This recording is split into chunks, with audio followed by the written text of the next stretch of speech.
Nakhudi had travelled all of one full night and day, reaching within sight of Ayodhya by the previous night.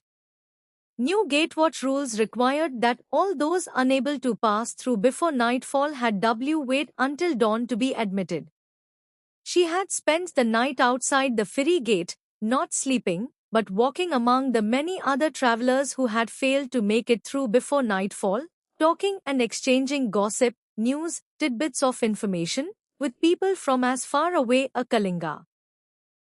It had been a very useful night, and by the time she finally returned to the wagon to bed down, she had gleaned more insight into the state of the kingdom than even the king possessed. She had no fear of thieves here. Under the new laws, the danda for even an attempt at theft was the severance of a limb at best, and execution at worst. After all, the contents of the wagon were not really hers, they belonged to Ayodhya. Had she impressed that fact upon the gate watch, she had no doubt they would have relented and permitted her passage. But she had her reasons for wanting to wait another night. She wished to be here in the morning. If all that she had learned was accurate in fact, then the morning would be a momentous one for Ayodhya. Not just Ayodhya, for the whole wide world, she thought now as she looked down from the wagon's seat at the old PF. For this is the day Ayodhya lays claim to all Prithviloka. The old wit stared up at her in bemused confusion, and she smiled beneath the shawl covering the lower half of her face as she imagined how much more befuddled he would look when he recognized her. Who he began, then stopped as she reached up and undid the unweathered features.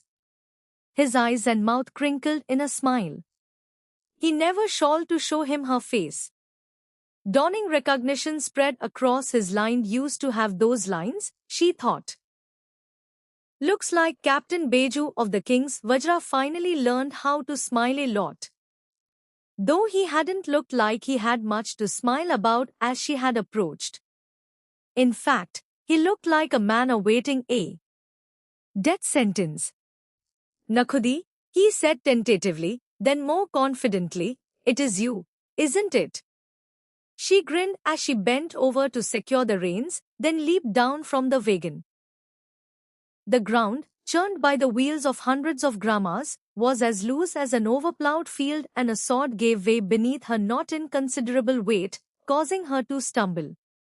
Beju caught her instinctively, and she felt his hands on her waist and her left breast, gripping tightly, and felt a flash of heat. She saw his eyes widen and his throat working. Well, at least he's still got his virility, the old dog. Then he retracted his hands like a man who had just touched scalding steel, and she laughed openly, throwing back her head to the dusty sky. Well, maybe it's women I should have asked about instead, she said, when she was able to stop guffawing. Looks like you haven't danced with one in a fair while. Beju glanced around. Keep your voice down, you brainless hussy. Do you want everyone to hear? He indicated her shawl. And cover your face up again. It's a bad day to be on the wrong side of the law in Ayodhya. She chuckled as she hitched the end of the shawl over her ear again, concealing her mouth. What makes you think I'm on the wrong side?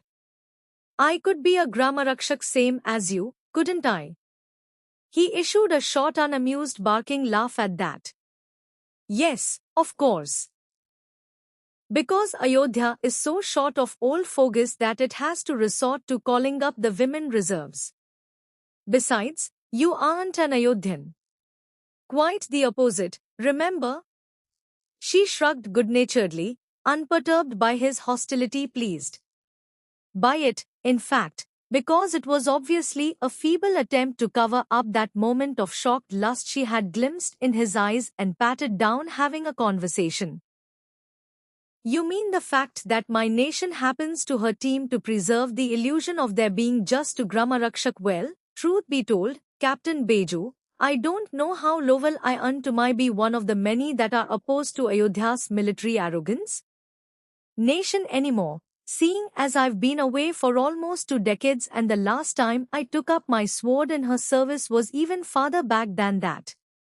He snorted. We king's warriors had an old saying. His backside may be in Lanka, but his heart will always be in Ayodhya. She snorted a horse-like laugh. How quaint. What does it mean?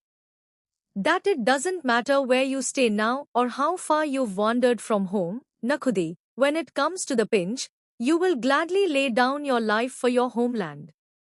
Her dark eyes glittered playfully. It is nice to see you again, Vajra Captain Beju. You know, the last time we met, I had a great urge to get to know you better. But there was so little time and so much to do. He grunted, not sure if she was pulling his leg or being serious. It was hard to say. He wasn't that young anymore, although back then, he sighed. She could almost read his thoughts with that sigh. Those days are gone, old fool. Put the past behind you. There is only today and today's tomorrows. I'm no longer captain. The Vajra was disbanded a long time ago. Now they have something else called a Trishul. Makes sense. A Vajra is Lord Indra's weapon, the thunderbolt from heaven. A Trishul is Lord Shiva's weapon, the celestial trident. She glanced around at the wagon train he was manning. So surely a Vajra veteran like yourself would be the logical choice to captain this Trishul, whatever it may be. He looked at her sharply and she instantly realized she had touched a sore spot. The Trishul was Lord Bhadra's brainchild. He personally captains it in battle. He and his brothers. He reports directly to Pradhan Mantri Jabli. He seemed to be about to speak further, then stopped himself and looked down, staring murderously at a chariot wheel. For good measure, he kicked the wheel hard enough to make the lead horse of that particular wagon's team snort in surprise. The canvas rigging shook. Old mule still packs a mean kick, she thought. The very mention of Bhadra and Jabli worked a change on him, and she could tell that the men, whomever they might be, had played some part in the disbanding of Beju's Vajra and his subsequent demotion to Gramarakshak. Politicians, no doubt. She sensed the change in him and was quiet for a moment.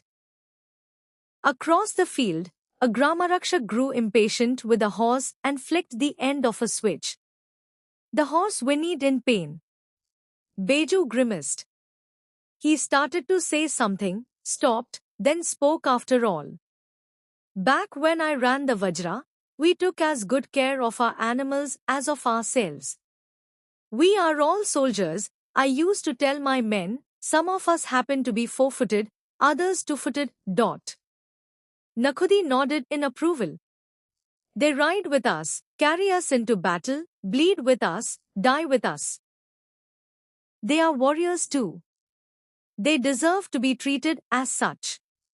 He looked at her with a strange look and she found his scrutiny curiously intense. After a moment, she turned her head away. He went on quietly. The way I see animals treated in Ayodhya now makes me want to take a whip to some of the fools meting out the abuse, if only to ask them how they like to be treated that way themselves. Ayodhya has changed, she said, and her foreign accent made even that simple statement seem like an accusation.